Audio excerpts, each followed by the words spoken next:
Yo, what's up guys, it's Gabzzz here and welcome to the best and worst from Vallie's Are We There Yet? Now this is Kitchener's finest with his third project.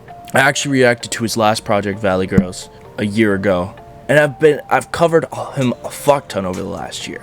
This project sort of encapsulates a very wild year for Dom, beginning the year with a massive bang in Benhima, something that I even talked about in my last reaction, which was he was really one track away from being a shooting star.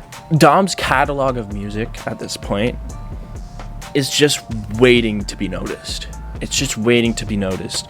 He's got such a wide variety of songs, and I'm already going into this first track, but he's got such a wide variety of songs that I think any little tidbit we're looking here for in this EP is something to pop, just something that pops. And then continuing the year with releases like Therapy, Shake, dropping some bangers on SoundCloud with Calm Down Neva and Sway Freestyle. He went on tour with Anders and Roderick Porter, and even got to perform at the first ever Rolling Loud Toronto. To say he's a shooting star is a little bit of an understatement. This 8-track, I want to call it a mixtape. It's been called an album, it's been called like an EP, whatever. It's a project. It's very good. Let's start off by saying that it's very good. It's highly anticipated. I think the first snippets of this project were probably put on his TikTok in like April, if not earlier. Actually, I would probably say I probably heard the first snippet from 15 minutes, probably in February. So the build-up for this project is insane. So I'm gonna go through track by track, give you my thoughts on the tracks, give you my favorite lyrics, what I like about the songs, what I don't necessarily love about the songs, and yeah. But before we get into that, be sure to subscribe because I got more content like this coming, and I got an interview with Dom that's inevitable. I don't know when it'll come. So let's start off with Love Me Anywhere. It starts off with this little piano thing and snippets of probably TikToks or videos talking about Dom releasing bangers. It's just what he does. He just released bangers. And then you hear the chorus verse, and it's a perfect intro. It's very catchy too. I catch myself like when I'm at work, I'll be vibing to it, I'll be singing along to the lyrics. To be very clear, I've listened to this project already probably a good 25 times over the last week, because I really wanted to dive in and indulge into this. In the pre-chorus, he kind of talks about has a little conversation with his mom almost, talks about maybe potentially selling his soul, and that the fact that he's working for a mill, and he's really trying to get that bag.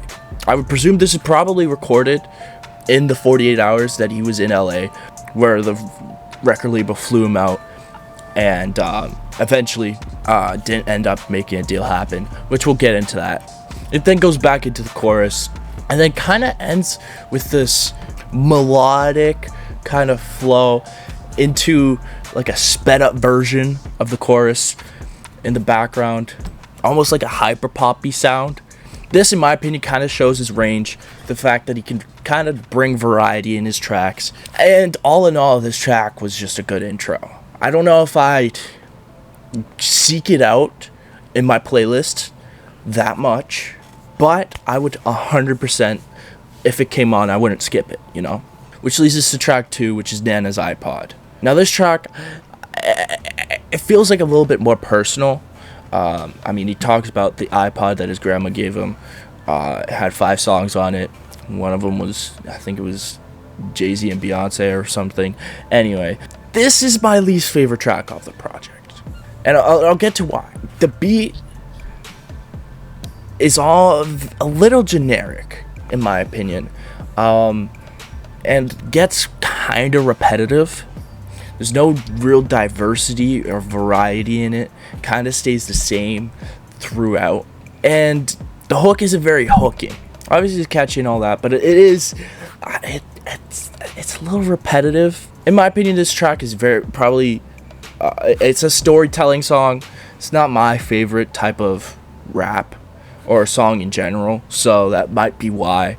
I don't know, it's not a skip, in my opinion. When I'm listening to the project as a whole, it does fit, but for me personally, I would never seek it out. Which leads me to track 3, Add Some O's, which is Now probably one of the brighter spots on the album, obviously. This is probably one of the more anticipated songs from this project. He's been teasing it for a long time, and it just lives up to the hype. I mean, the hook is catchy, the verses go in. There's nothing to say about this track that's necessarily bad. I do like the contents of the lyrics too. Him talking about how shit changed up in a month, and like 30 days ago he had like 60 cents in his account. That's wild, and it shows how crazy the music industry is. And to be fair, he still hasn't got that big, but he's probably doing better than 60 cents now.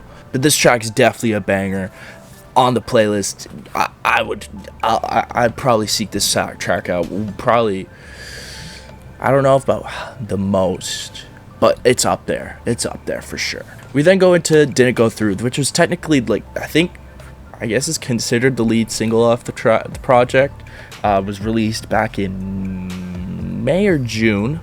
Obviously talks about what I previously had touched on. The fact that he got flown out to LA by a record label and then never got a deal done with them, which I think is probably more common than not nowadays with record labels. They'll fly you out, and they'll always keep the door open, but they'll never give you the full opportunity.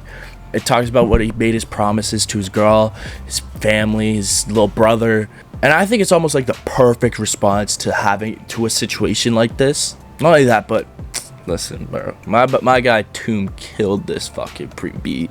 Like, what can I say? They're a dynamic fucking duo. Dom and Tomb completely fucking any track. Shout out to Tomb.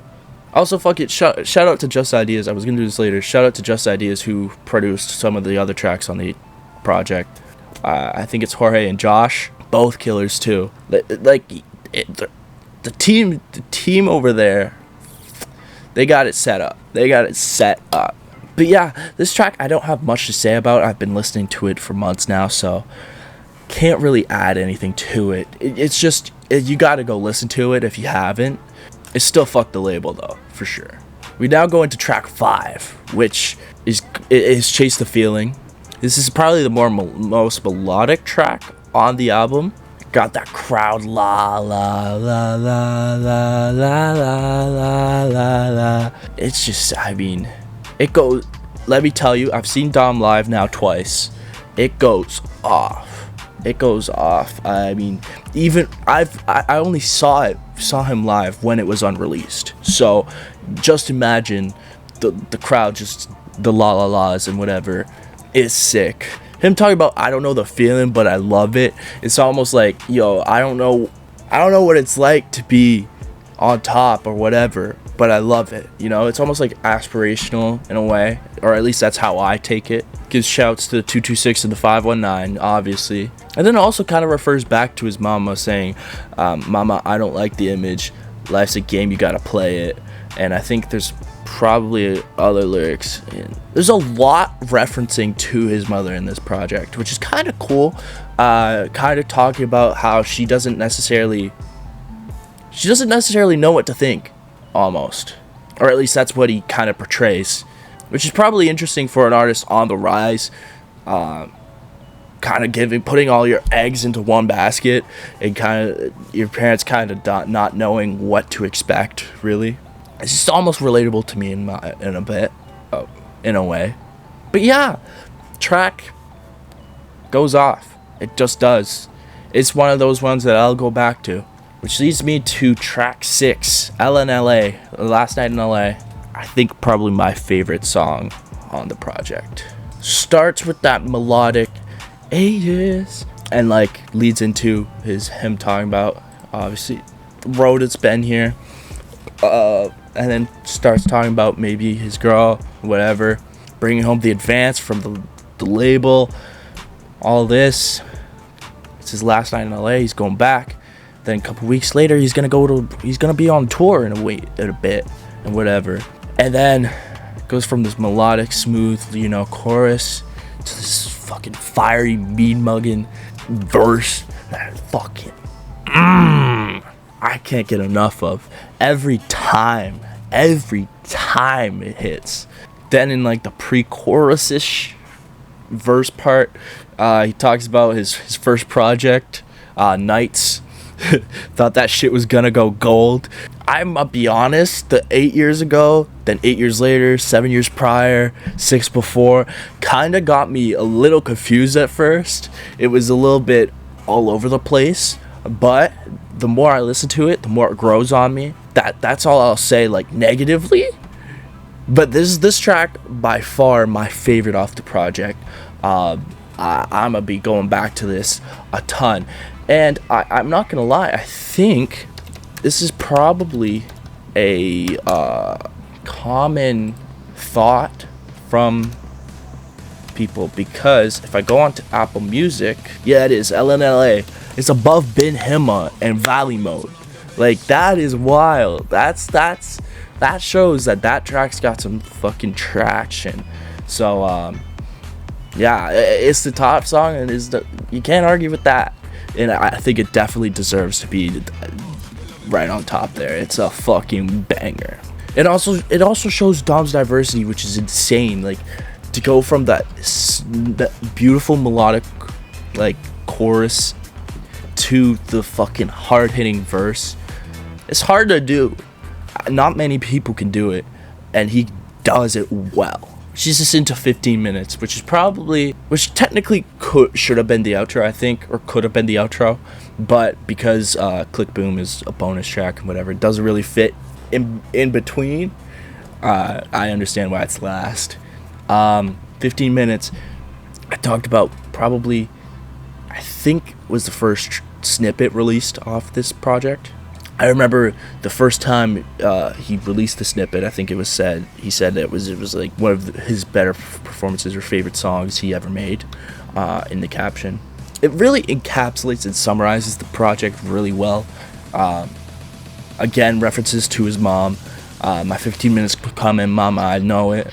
Talking about making his 15 minutes last forever, something that is very hard to do. I do find there's some interesting lyrics in there that, you know, kind of put into perspective, like, what his life was like around probably Ben Hima times. Kicked out in the snow, ain't know where I was going. A week later and I'm viral, like everyone know me. So I assume there was probably some tumultuous times leading up to him finally hitting that shooting star projection. Like, he was probably like, I don't know. I feel like now looking back, that last project was a bit experimental. A lot of the tracks were very, like, vocal, had vocal effects. The mixing was a little different. It wasn't necessarily Dom, but this project and Nights, I feel like, are almost more similar in vibes, at least, talking about future and, like, what he, almost like braggadocious, but also ambitious. It talks about those ambitions rather than being ambitious with the music, if you know what I mean. Which finally leads to the final track, Click Boom. I mean, he's a fucking rock star now, too. Like, what the fuck? I remember, I believe I was in the IG Live when this was first previewed.